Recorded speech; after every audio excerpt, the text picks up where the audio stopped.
बहुत समय पहले की बात है, एक समृद्ध और विशाल राज्य था जिसका नाम सिंधुराज था, जो समुद्रों के किनारे बसा हुआ था।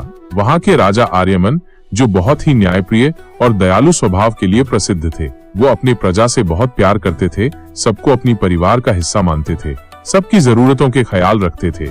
उनके महल में शांति का वास था, परंतु उनकी एकलौती पुत्री, जिसका नाम राजकुमारी नंदिनी था, अपने अहंकार और गुमान के लिए जानी जाती थी। वो अपने पिता से एकदम अलग थी। जहाँ उसके पिता अपने प्रजा के लोगों से बेहद प्यार करते थे, वही उनकी पुत्री प्रजा के लोगों को नीचा समझती और उनको बुरी नजरों से देखती थी। राजकुमारी नंदिनी का रूप बेहद ही सुंदर था। उस पूरे राज्य में उसके जैसा कोई खूबसूरत नहीं था। उसकी त्वचा चांद जैसी उज्जवल, आंखें हिरनी जैसी बड़ी और केश घने काले बादलों जैसे थे। जो उसे देखता वो मोहित हो जाता। सभी उसे अपनाने को सोचते, लेकिन ये सबके लिए एक नामुमकिन सपने की तरह लगता। और शायद इसी के कारण वो घमंड करने लगी थी। अपनी सुंदरता को सबसे ऊपर रखती थी। वह अपनी खूबसूरती पर घमंड करती। वह प्रजा को तुच्छ समझती थी और अपने सेवकों को अपमानित करना उसका रोज का काम था। उसके दिल में किसी के लिए भी प्यार नहीं था। महल में किसी भी सेवक की हिम्मत नहीं होती थी कि वह उसकी आंखों में आंखें डाल सके और उसके सामने उससे बहस कर सके या उसकी गलती बता सके। यदि कोई उससे बहस करता तो उसे नंदिनी कठोर दंड देती। नंदिनी को अपने धन, वैभव और सुंदरता पर इतना घमंड था कि वो ईश्वर को भी चुनौती दे बैठती थी। अपनी बेटी की इस कठोर व्यवहार से राजा बहुत परेशान होते थे। उन्हें समझ नहीं आता कि वो अपनी बेटी को कैसे समझाए, उसके दिल से ये नफरत और घमंड को कैसे बाहर निकल फेंके। वो बहुत चिंतित रहने लगे। एक रोज वो महल के पीछे खूबसूरत बाग में बैठे हुए थे। उनके चेहरे पर चिंता साफ छलक रहा था। तभी वहाँ राजमहल के मंत्री जी आए। वो राजा के पास आके खड़े हो गए। उन्होंने राजा के चिंतित चेहरे को देखते हुए पूछते हैं, महाराज क्या बात है? मैं कुछ दिनों से ये महसूस कर रहा हूँ कि आप पहले से बहुत ही चिंतित नजर आ रहे हैं। अगर मैं कुछ आपकी चिंता को दूर कर सकूं तो ये मेरा सौभाग्य होगा। फिर राजा ने अपनी बेटी की सारी कठोर व्यवहारों के बारे में मंत्री को बताते हुए बोलते हैं, इसी बात से तो मैं परेशान हूँ। अब आप बताइए इसका क्या हल है? तो मंत्री मुस्कुराते हुए बोलते हैं, शादी। ये सुन राजा को कुछ समझ नहीं आया। वो अचंभित होते हुए पूछते हैं, लेकिन वो कैसे? तो मंत्री बोलते हैं, शायद राजकुमारी के पास कोई खास इंसान नहीं है जिससे वो अपने दिल की बात कर सके। अगर महारानी आज जीवित रहती तो शायद राजकुमारी आज ऐसे नहीं होती। अगर कोई नया और खास इंसान उनके करीब आए, उनके दिलों की बात समझे, तो उनके कठोर दिल में नरमियत और सबके लिए प्यार जाग सके। मंत्री की बातें सुनकर राजा को तसल्ली मिली। फिर राजा ने मंत्री की बात मान के इसे पूरा करने का सोचे। फिर आसपास के राज्यों के पास यह आमंत्रित भेजवाया गया कि जो भी राजकुमारी नंदिनी से विवाह करेगा वो इस राज्य का राजा बन जाएगा। राजकुमारी नंदिनी से कौन विवाह नहीं करना चाहता था? सभी राज्य के राजकुमार राजकुमारी नंदिनी से विवाह करने के सपने देखते थे। जब ये आमंत्रित भेजवाया गया तो सभी राजकुमार खुश हो गए। अगले दिन राजा का महल सभी आसपास के राज्यों के राजकुमारों से भर गया। सभी राजकुमारों के चेहरे पर एक अलग ही खुशी छलक रही थी। फिर थोड़ी देर बाद राजकुमारी नंदिनी महल में प्रवेश करती है। वो बहुत ही सुंदर लग रही थी। सभी राजकुमार उसे देखते ही रह गए। सबने अपने अपने कला से राजकुमारी नंदिनी को खुश करने की कोशिश की, लेकिन राजकुमारी कहाँ खुश होने वाली थी। वो सबको घमंड के साथ इनकार करते गई। फिर थोड़े दिन बाद एक बार पड़ोसी राज्य के राजकुमार आर्यवीर सिंधुराज आए। वे केवल अपने गुणों के लिए नहीं बल्कि अपने दयालु स्वभाव और प्रजा के प्रति प्रेम के लिए भी प्रसिद्ध थे। आर्यवीर ने राजकुमारी नंदिनी के लिए विवाह का प्रस्ताव रखा।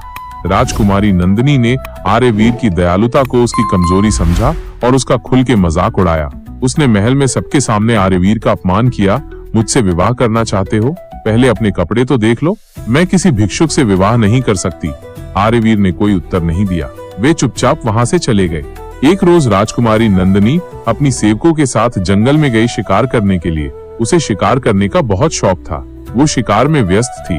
वो काफी थक चुकी थी, तो एक जगह जमीन पर उसके लिए मखमल का एक चादर फैलाया गया ताकि वो वहाँ बैठ सके। उनके सामने उनके पसंदीदा भोजन रखे गए। तभी वहाँ एक बूढ़ी औरत आई। वो बहुत भूखी थी।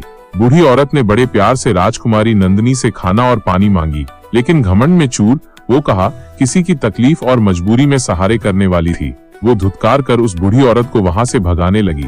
भूखे रहने के वजह से बूढ़ी औरत गुस्से में आ जाती है और बोलती है, ये लड़की जिस हुस्न पर तुझे इतना घमंड है वो बहुत जल्द ही मिट्टी में मिल जाएगा। जो आज तेरे एक छलक के लिए तरसते हैं वो कल तेरी सूरत देख तुझसे मुंह मोड़ लेंगे। तुझे जो अपनी शान और शौकत का इतना गुरूर है वो जल्द ही नष्ट होगा। तेरा हाल मुझसे भी बदतर होगा। ये एक भूखी प्यासी बूढ़ी औरत का बद्दुआ है। ये सुन राजकुमारी नंदिनी जोर जोर से हंसने लगती है। बूढ़ी औरत वहाँ से चली जाती है। कुछ ही समय बाद सिंधुराज पर दुश्मन राज्य कांचनगढ़ के राजा अर्जुन सिंह ने आक्रमण कर दिया।